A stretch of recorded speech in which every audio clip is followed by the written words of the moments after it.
Ave Maris Stella.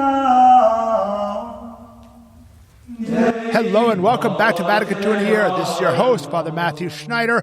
I am a priest of the Legionaries of Christ and a theology professor. This is a podcast on the Star Quest Production Network at sqpn.com. Today we're on day 146 and we're covering Prophetic Caritatis 4-5 on the need to renew religious life. There is a need for a renewal, not just keeping going what was going beforehand. Even though there's a lot of times a lot of people in the religious life, it wasn't always done right, and a lot of times it wasn't there, and we'll get to some of that today.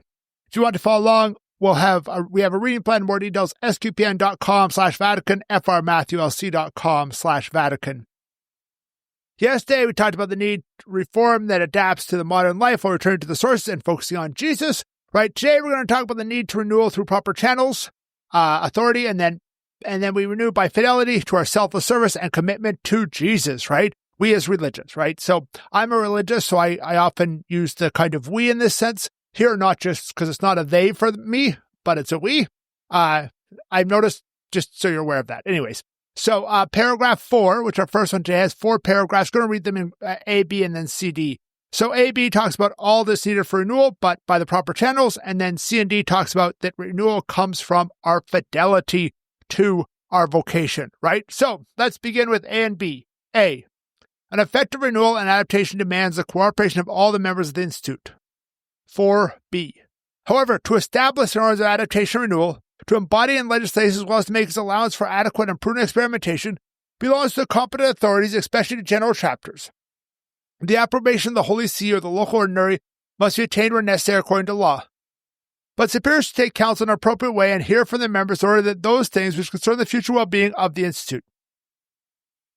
So, a few things here. There's a few terms you're like, wait a second, what does that mean? So first of all, Institute just means a religious community or a society of apostolic life, anything like that. You might think, we just say order, but technically, like my community is called a congregation, not an order and things like that. It's not really important what the distinction is between a congregation and order in the functionality of what you would think of. It's, we're all religious. Basically, an order is more of like a monastery. A congregation is more of like, a big community distributed across a larger area. But it's not like so strictly, right? And then we talked about the general chapter, right? So it mentioned the general chapter, right? The general chapter in any community is the kind of meeting that happens with some frequency. Like, for example, in my community, it happens every 6 years, which I think is pretty common about that time frame, 5, 6-ish years or something. And in it, they make the big decisions of like, hey, if we want to change our constitutions, that's the only way you can change the constitutions.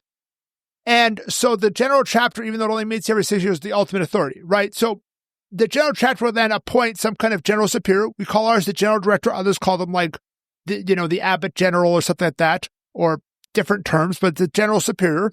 And that person will kind of govern the kind of day-to-day, but it's only that general chapter that can make the transformation of norms and things like that in that regard, like fundamental norms, right? And so it's the highest authority in any community.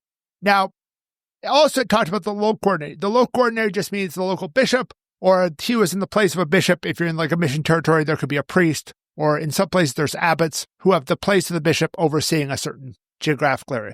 So that just means like when they're referring to certain things you have to send to the local ordinary, if you're community of diocesan rights, you're just under that bishop or other ordinary, or the Holy See if you're a pontifical rite. So the bigger ones you think of are pontifical rite generally. My own community of legionaries, the Franciscans, the Benedictines, etc., the Jesuits, they're all pontifical. But like, the servants of Our Lady of, Cincinnati or something, I don't think there's an actual community like that. But if, say, in Cincinnati there was a community like that, that would be a diocesan community. Anyway, so those kind of things are the important things. Now, this is important to say there's a need for all to work on renewal, not just the ones in charge, not just the ones there. Why? Because what is ultimately renewal? The ultimate renewal is that interior living of it, that living of it in the day-to-day, right? There's no such thing as a passive religious who just kind of sits there and like, whatever, No, we are active in what we do, right? Even in the contemplatives where it's like, okay, like I'm, maybe you're not going to be the one who's thinking up all the things that might improve the convent or whatever. But you should be praying deeply to renew your own life so there's that constant conversion so you become more like Jesus. You follow Jesus more closely. And this idea is that this holiness is the priority, right? And so obviously certain people are going to be more involved in it. And even those people who are involved, they're going to be involved in different aspects, right? I am by no means a liturgy expert, right? I don't think I'd be in charge ever of organize your own liturgy in the Legion, right? So but it wouldn't surprise me, totally shocked if in 20 years they're like, oh, we need to look at the, primal formation for theology and how we're forming our men in theology. And hey, you've taught theology for the last 20 years, so we want you on this committee, right? And I'd be totally fine doing that, right? Because that's my expertise, right? And things like that. So renewal needs to come through legislation and proper authority, right? We talked about the general chapter, and it's working both from the individuals and from the authorities, right? So that's the harmonious way it's working. And then continuation, consultation, but ultimately we have obedience, right? So there's a balance in religious life. Your superiors need to ask and things like that, but ultimately I have a vow of obedience, right? It's proper for my superior to say, hey, do you want to do this? Do you want to do that? But then, or me to say, hey, I think this would be a good apostolate for me, or this might be good. But ultimately I obey, right? I've had times where I made a proposal, that was accepted. Other times I made a proposal and like, no, don't do that, right? So, I proposed to write a doctoral thesis that, and I gave the reasons and what I might do after that. And my superior said yes, right? The provincial superior at the time. Anyway, so let's move on to 4C and D, which is renewal from fidelity. C, for the adaptation and renewal of convents of nuns, suggestion and advice may be obtained also from the meetings of federations or from other assemblies lawfully convoked. D, nevertheless, everyone should keep in mind that the hope of renewal lies more in the faithful observance of the rules and the Constitution than in multiplying laws. So see here, it's saying, hey, the Carmelite convent in that city or the Benedictine monastery is, for the most part, independent. It's not, but to say, hey, don't just do it all on your own in this one convent. Most, like the Carmelite convents, Benedictine monasteries, are part of some kind of federation that meets up, that doesn't govern day to day. Like the head abbot of the federation doesn't have the same authority as like my general director does, or my general director can say, hey, Father Matthew, we want you to go to Poland and start doing ministry in Poland, or something like that, whereas that abbot can't swap people between monasteries or things like that. But those kind of meetings that meet up there can be helpful for figuring out the best things to do as far as, hey, how are we going to adapt it? How are we going to, improve our holiness, improve our own personal conversion, things like that. And also in the U.S., for example, there are meetings like all the major superiors of men. There's a meeting, I think, once a year for like 2-3 days for like all the provincials or all the abbots, right? I am nowhere near that. I don't go to that meeting, things like that, right? And so ultimately it's fidelity, right? How can I have renewal unless I'm faithful? No, it's not about tons of rules, but living in our lives, right? A lot of the issue before was things were overregulated and detailed to the point that it wasn't, we couldn't really live things out, on our own, right? What does my superior know right now? My superior might know I'm in my office. He might not even know that. He might know he's somewhere around doing something that, in the approved list of things that he's, the different things he's working on, right? He might know I'm in my office recording or something like that, but he's not like here looking at me, watching me, making specific rules. Like, oh, how do you record like this, right? So anyways, let's move on to paragraph 5. It's, it's 5. We're going to break into 2, A to C and D to E. So let's start with 5A. Members of each institute should recall, first of all, that by professed evangelical councils, they respond to a divine call so that by being not only dead to sin, Romans 6, but also renounce the world, they may live for God alone. They dedicate their entire lives to His service. This constitutes a special consecration which is deeply rooted in the baptism and expresses it more fully. 5b. Since the church has accepted the surrender of self, they should realize that they are also dedicated to His service. C. This service of God ought to inspire and foster in them the exercise of the virtues, especially humility, obedience, fortitude, and chastity, in such a way that they share in Christ's emptying of Himself, confer Philippians 2, and His life in the Spirit, confer Romans 8. Right, so that is there, right? So the evangelical councils write the vows, poverty, chastity, and obedience there. I think I said that a day or two ago. I forget exactly how many days ago, but anyways.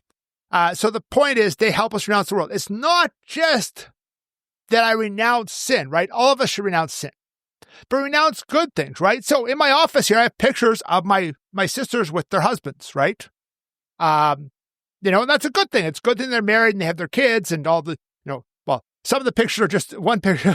It's their husbands and kids, I should say more correctly. But, that's a good thing, right? But I renounced that when I joined the Legionaries of Christ. I renounced that, right? And I consecrate my whole life to serve God, to live for God, right? It's that deepening of the consecration of baptism. It is a taking of that and putting it at a next level, right, in the religious vocation. And Christ is acceptor of surrender, right? We need to serve.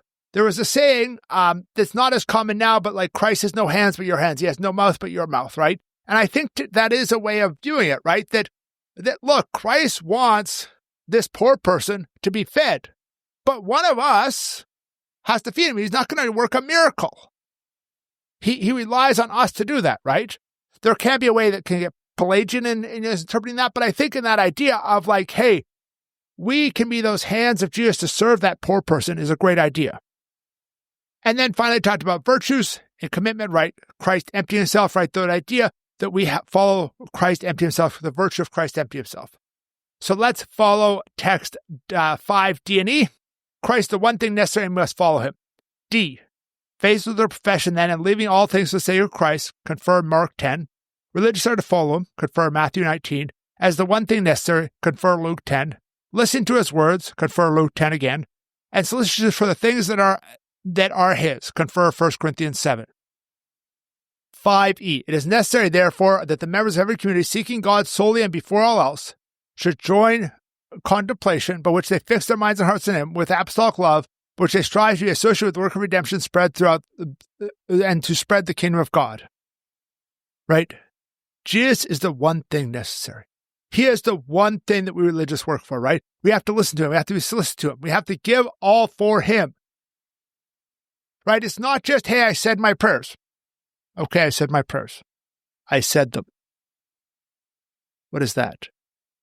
Did I really have a personal contact with my Lord and Savior? Did I really contemplate him? Did I really put my effort in and not just kind of say the prayers while thinking about some kind of practical matter? This is what we need to do. We have to have that personal depth, that deep experience.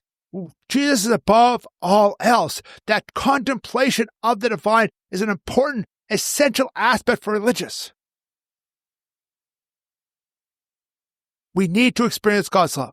We need to get into that deep prayer where we can experience it in a deep way.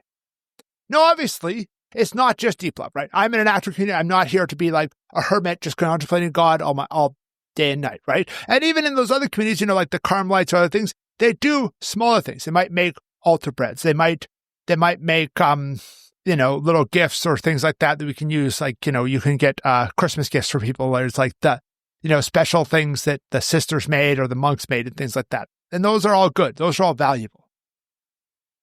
But we can't lose that one thing above all else. Jesus Christ, our experience with him, our love for him.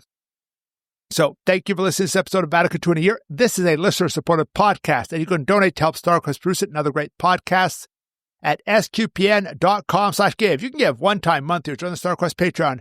Tomorrow, we're going to continue with the next paragraph of Perfecta Caritatis, which is 6 on religious must pray. So it kind of goes into that theme we concluded with today. Please join us then to learn more about Vatican II, which can provide a blueprint for the Catholic Church. If you want more information like reading plans and a playlist, go to sqpn.com/Vatican, frmatthewlc.com/Vatican, or Vatican SQPN on Facebook and X. There's also an SQPN Discord with a channel for Vatican II in a Year at sqpn.com/Discord.